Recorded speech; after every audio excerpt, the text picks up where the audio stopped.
बीड जिल्ह्यातील मस्साजोग गावचे सरपंच संतोष देशमुख यांच्या हत्याप्रकरणामध्ये संबंधित खंडणी मागितल्याने वाल्मिक कराडला सीआयडीने अटक केली. वाल्मिक कराड हा 31 डिसेंबर रोजी पोलिसांना शरण आला. त्यानंतर केस न्यायालयाने कराडला 15 दिवसांची पोलीस कोठडी सुनावली. अशातच आता वाल्मिक कराडसंदर्भात एक धक्कादायक माहिती समोर आली. वाल्मिक कराडला यापूर्वीच ईडीकडून नोटीस देण्यात आली होती.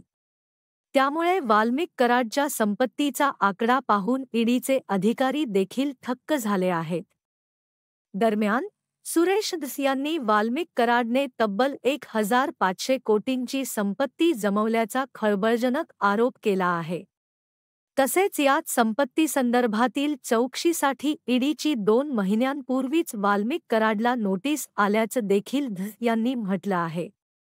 म्हणजेच वाल्मिक कराडचे संपत्ती आकड्यात सांगायचं झालं तर 1,500,000,000,000,000,000 इतकी आहे. मात्र आमदार धस यांनी वाल्मिक कराडच्या संपत्तीबद्दल केलेल्या दाव्यासंदर्भात खासदार बजरंग सोनावणे यांनी देखील प्रतिक्रिया दिली आहे.